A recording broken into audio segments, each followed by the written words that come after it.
Bore కొడుతుంది, ఎక్కడైనా వెళ్దామా? అరే పక్కనే లుల్లో మళ్ళీ ఉంది కదా, మూవీకి వెళ్దాంపా. అరే ఈ సినిమాకి ఏం పోతావురా, మా జేదిరోటల జాతర నడుస్తుంది, జబర్దస్త్ ఉంటది, పోదాం పారు అక్కడికి. శ్రీ వెంకటేశ్వర స్వామిది 55వ సంవత్సరం బ్రహ్మోత్సవాలు జరుగుతున్నాయి. 3 రోజులు అంగరంగ వైభవంగా జాతర ఉంటది. వెళ్దాం పదండ్రా, ఈ రోజే స్టార్ట్ అయింది జాతర. ఇప్పుడే టెంపుల్ దగ్గరికి మేము రీచ్ అయ్యాము. వేలాది మంది భక్తులు తరలి వస్తుంటారు ఇక్కడికి. ఈ గుడి గురించి మన పంతులు గారి మాటల్లో తెలుసుకుందాం. గిరిగుట్ట కొండపై వెలిసినటువంటి శ్రీ లక్ష్మీ వెంకటేశ్వర స్వామి 55వ బ్రహ్మోత్సవ ఆహ్వానం. ఈ దేవాలయం 1972లో నిర్మాణం జరిగింది. 1972 మాఘశుద్ధ పంచమి అనగా వసంత పంచమి, మాఘమాసంలో వచ్చే మొదటి పంచమికి ఈ దేవాలయం నిర్మాణం అయింది. అలాగే ప్రతి సంవత్సరంలో కూడా మాఘమాసంలో వచ్చే మొదటి పంచమి రోజు ఈ జగద్గిరిగుట్ట కొండపైన బ్రహ్మోత్సవాలు ప్రారంభమవుతాయి.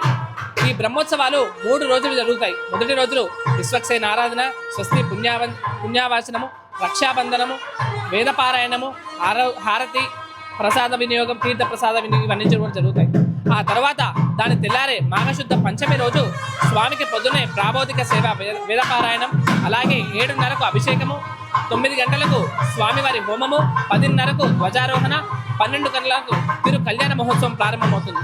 అలాగే దాని తెల్లారి సాయంత్రం 4-5 గంటల ప్రాంతంలో స్వామివారి ఊరేగింపు కార్యక్రమం కూడా ఉంటుంది.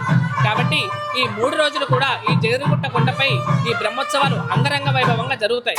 కాబట్టి భక్తులందరూ కూడా వచ్చి స్వామిని దర్శించి స్వామి కృపకు పాత్రలు కాగలరు మనవి.